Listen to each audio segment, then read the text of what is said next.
One hub to rule them all, talk like a physicist, and support the U.S. robots. Tech News Tonight is next.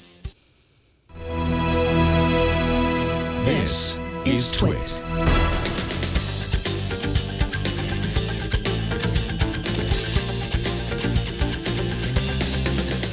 This is Tech News Tonight, episode number 405 for Tuesday, August 18th, 2015.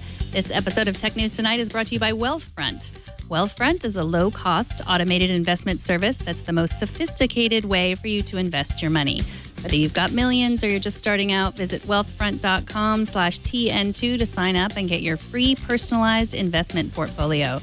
That's wealthfront.com/TN2. Welcome. I am Megan Morrone. Let's get into today's big tech news. As someone who struggles nightly with family battles about whose right it is to stream their chosen media of choice on Comcast Wi-Fi connection that is not quite up to the task, today's news from Google was very exciting to me. According to the official Google blog, the company's newest entry into the Internet of Things is coming soon. OnHub is a $200 cylindrical router that looks a little like the Amazon Echo, but is strong enough to do more than tell me today's weather and some lame jokes. Google calls OnHub a new way to Wi-Fi. It supports 802.11 A, B, G, N, and AC, Bluetooth 4.0, and a few smart home protocols. You'll be able to control it with an app, and Google has promised frequent software updates for the device. You can get in line to order it right now at on.google.com or just Google it to find the website. You know that software that helps Stephen Hawking speak? Now you can get it for free. Earlier this year, we reported that the Assistive Context Aware Toolkit, or ACAT, was going to go open source, and today Wired.com says that is officially true. The Intel technology uses infrared sensors or a webcam to detect facial movements. The interface then selects letters to form words, and it includes predictive software to guess what the user is typing. Now that the code is open source, developers can create devices like Hawking's or use it to create other tools to help people with disabilities. For now, the ACAT software is PC only. Sorry, Mac users. Now, we're just about a month away from the Apple event to announce the new iPhones. Just about everything's a rumor right now, but if you care about these sorts of things, 9to5 Mac has a rumor roundup of the alleged iPhone 6C. Let's go get to the most important rumor first. The pink iPhone. The 6C will probably come in some new colors. And of course, I really hope that one of those colors is pink, which they call rose gold. But the images that have been circulating since March are probably fake. A more reliable rumor is the shipping date of September 18th. According to 9to5 Mac, multiple German carriers are often offering pre-registration forms for the 6C on their website that include this date. And this sort of thing has been somewhat of a tradition dating all the way back to 2008 and tends to be accurate. 9to5 Mac also included a hand-drawn photo of a phone that was meant to show the new versions of the iPhone will be 5 inches. This is also highly unlikely. Do you have a favorite iPhone rumor? You can post it on our Facebook page, Tech News Tonight. A few weeks ago, we told you about the giant robot battle brewing between the U.S. and Japan. If you want to help the U.S. win this momentous matchup, you can now contribute to their Kickstarter campaign. Megabots Incorporated challenged Japan to a giant robot duel, and Japan accepted, but they demanded that the fight include hand-to-hand combat, so they need your support to help pay for the robot upgrades, which include, but are not limited to, heavy-duty armor plating, increased speed, a power unit upgrade to keep up with the new hydraulic system and speed, and a sweet paint job. Coming up, what's new on the new Apple TV, and makers go mainstream. But first, you know that you should be investing your money for the long term for you and your family's financial health, and you probably wondered how you should do it. Now, trying to do it yourself, especially in the right way, is complex and time-consuming. You don't have time for that. Luckily, there is Wealthfront to help you. Traditional advisors charge huge fees, between 1% and 3% of what you've got under management, plus hidden fees for transactions and changes. Wealthfront makes it easy for anyone to access world-class long-term investment management. You can get started investing today at a minimum of only $500. Here's how it works. You sign up for an account at wealthfront.com. It just takes a few minutes. It goes right to work monitoring your portfolios round the clock and taking action as soon as an opportunity arises. So whether you're investing for retirement or a different long-term goal, Wealthfront automatically rebalances your portfolio and reinvests your dividends. And this is all done commission-free. Wealthfront software optimizes your investments for the best risk-adjusted return, net of taxes and fees. Wealthfront is transparent and accessible. You can view all your accounts in one place. So whether they're your personal account, your joint account, your retirement account, you can also see every trade that Wealthfront makes on your behalf in your dashboard, on your desktop, or with their mobile app. Sophisticated investment strategies like tax loss harvesting and direct indexing, these are the things that optimize your after-tax returns while simultaneously lowering your tax bill. With Wealthfront, you pay 0.25% a year. That's 25 basis points, zero commissions, and no hidden fees. That's less than $5 a month to invest a $30,000 account. There are no additional charges for any of Wealthfront's services. Wealthfront manages over $2.4 billion in client assets, and it's grown over 20 times in the past 2 years. So join Wealthfront and start investing your money the right way today. Visit wealthfront.com/TN2 to sign up and get your free personalized investment portfolio. You'll see the customized allocation they recommend for your portfolio. And just for Twit listeners, if you sign up to invest, Wealthfront will manage your first $15,000 entirely free of charge, and that is for life. So claim your offer today at wealthfront.com/TN2. For compliance purposes, I have to tell you that Wealthfront Incorporated is an SEC-registered investment advisor. Brokerage services are offered through Wealthfront Brokerage Corporation, member FINRA, and SIPC. This is not a solicitation to buy or sell securities. Investing in securities involves risk, and there is a possibility of losing money. Past performance is no guarantee of future results. Please visit wealthfront.com to read their full disclosure. The Apple rumors are always running rampant this time of year, but they are not limited to the iPhone. Joining us today to talk about what we know about Apple TV is Joan Solsman, Senior Digital Media Writer for CNET. Welcome, Joan. Hi, thank you. So 9to5Mac laid out several things we're likely to see or we might see in the new Apple TV, including an iOS 9-based operating system, a new, more capable remote, and built-in Siri support. What are you most excited about in these rumors? The thing that I'm most excited about is just the fact that there's going to be a new Apple TV. It's been, I think, 3 years since they have had an upgrade to a new generation. And so this has all occurred when the over-the-top internet-delivered video market and demand for it has been exploding. And so it's nice that Apple is finally going to have a fresh, refreshing device, hopefully, when people are more and more and more wanting to watch Netflix and wanting to watch their YouTube on their big screen. It's not so much the fact that they're going to have any particular new features, because I feel like the things that are being announced aren't things that are really revolutionary. It's the fact that it's just going to be something fresh in this area from Apple again. So you're not excited about changing the channel with Siri? Well, that will be nice. But, like I said, like the Amazon Fire TV, that's something that they rolled out. And it's not like that changed the game for anybody. These are all like really nice things. And I think being able to ask Siri to find whatever, I'm watching silly things on Netflix right now, to be able to find my silly thing on Netflix without having to use my hands is great. But I don't know. Maybe we'll see. Maybe they'll have something that's revolutionary. And Apple doesn't like to get into businesses unless they can do something that's superior. So, what do you think about the App Store? There's been rumored that they'll have a dedicated App Store for the Apple TV. I mean, what will people use for that? What's the use case for that? I think that it's great that they'll have an App Store, just because it means there'll be more to do on Apple TV. One of the criticisms of it is that because it's such a walled garden, there's not a lot there. If you want to compare it to Roku, Roku has thousands and thousands of channels. And Apple TV, I think, has something in the ballpark of 50, 60 things that you can watch on there. But by opening it up to developers and having an app store, that opens up the possibility of there being gaming, of there being just more video niche things, the things that maybe one particular person really wants to have but can't get through Apple TV because it hasn't been able to get through those gates on the previous iterations of the device. It means that Apple TV could be a more all-encompassing product for people and more useful than it is in its limited state right now. So what do you think about this rumored Apple TV streaming service that people have been talking about forever? Do you think we'll ever see something like that?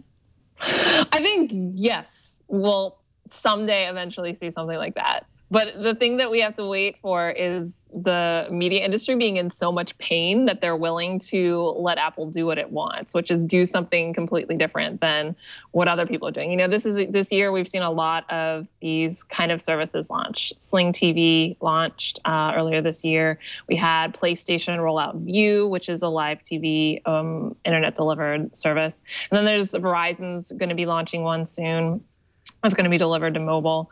A lot of people are doing this. And so Apple, as every single one comes out, the kind of raises the bar for Apple to do something different, to make it really unusual and really unique compared to all these other people. Because Apple wants to, like I said before, Apple doesn't get into a business unless it can do something superior to what other people do, unless it can revolutionize it. When it did that with music, with iTunes and the 99-cent download, the music industry had to get really bleak before it was willing to accept some of these things that it wouldn't have even, entertained before, not to be punny about it. It wouldn't have entertained the notion of going from a $16, $17 CD to a single 99-cent download until the piracy just dropped the bottom out of their business to the point that they would take any lifeline, and Apple was the one that threw it to them.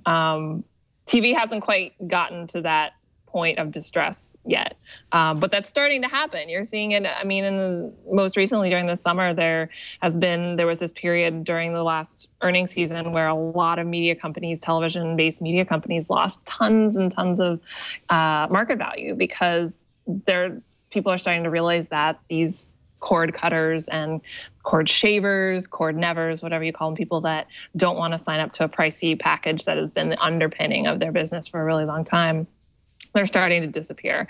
And people are starting to get wise to the fact that that business isn't going to last forever in an internet age. So it'll be interesting to see how long it takes for things to get terrible and if things will get that terrible. Well, it is interesting. I mean, these kinds of delays, we think of a lot of the Apple products when they're delayed. It's like, the Apple Watches, they didn't have the taptic feedback piece that they needed to make it. But this isn't about pieces. These delays aren't about the technology. They're really just about the deals that they need to make, right? Especially with this one. Yeah. In the case of a TV service, you have to cobble out deals with a vast array of different providers. The idea is that you would be able to have a service that will have the content that a mass audience would want. Not necessarily all packaged together. Cable already does that. You can already go somewhere to get 500 channels, 495 of which you don't watch. You can already do that by having a cable subscription. But even if Apple wants to be able to offer things like skinny bundles, that's the kind of term that people are using now, where you have only a certain number of channels, you pay less for them, and you don't pay for the rest. The problem is that's not the model that the creation of television was built on. And so television companies, the people that own the rights to it, are reluctant to break out of that, because then a lot of other parts of their business collapse. So Apple has this challenge of trying to get lots and lots and lots of different content holders to play ball at the same time as all these other competitors to Apple, like the Slings, like the Views, are in the same market. They're also going after asking for deals from these same people. And so the people that are holding the rights, they're the ones that have the leverage. Luckily, Apple has like $300 billion. So they do have money behind them ultimately. But, Apple doesn't necessarily want to waste money. They've always been really prudent with that's how they got to have $300 billion in their pockets. So as long as we're talking about television and technology, today the Wall Street Journal reported that Intel is creating a reality show called America's Greatest Makers. They're doing it with Mark Burnett. I guess Mark Burnett is doing it and Intel is sponsoring it. Mark Burnett, of course, is the mastermind behind Survivor, and contestants will compete for $1 million prize. What did you think about this news? I thought it was really interesting and a little bizarre. It makes sense in the sense that it's basically going to be sort of like branded content, from what I can tell. Branded content being a variation of a kind of advertising, where a company like Intel or a company like Coca-Cola or Ford or whatever, in this case Intel, will sponsor the creation of something that doesn't feel like an ad. It doesn't feel like, it feels like watching a TV show, in this case, watching something like Survivor, contest where developers and do-it-yourselfers try to create gadgets out of components, I'm assuming, chips and components that Intel plays a part in. It's something that's really popular right now because advertising isn't reaching people as it used to. People watching television, when the ads come up, they either skip them or they're playing on their cell phones. So it's interesting that Intel would be going this route to make itself seem kind of sexy and gain attention, because when Krasanich, their CEO, came into Intel, his focus was on getting out of television. He sold off the web-delivered TV business, similar to the Apple TV business that we were just talking about.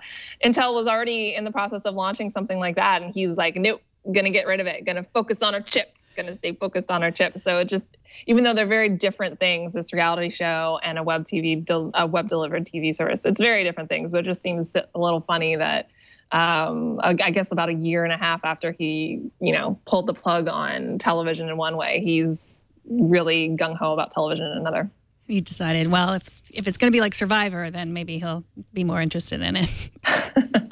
Maybe he's a reality TV junkie. I don't know. Maybe. I don't know. Well, Joan, thank you so much for joining us. Joan Solsman is a senior writer in the digital media section of CNET, and she's on Twitter at Joan_E.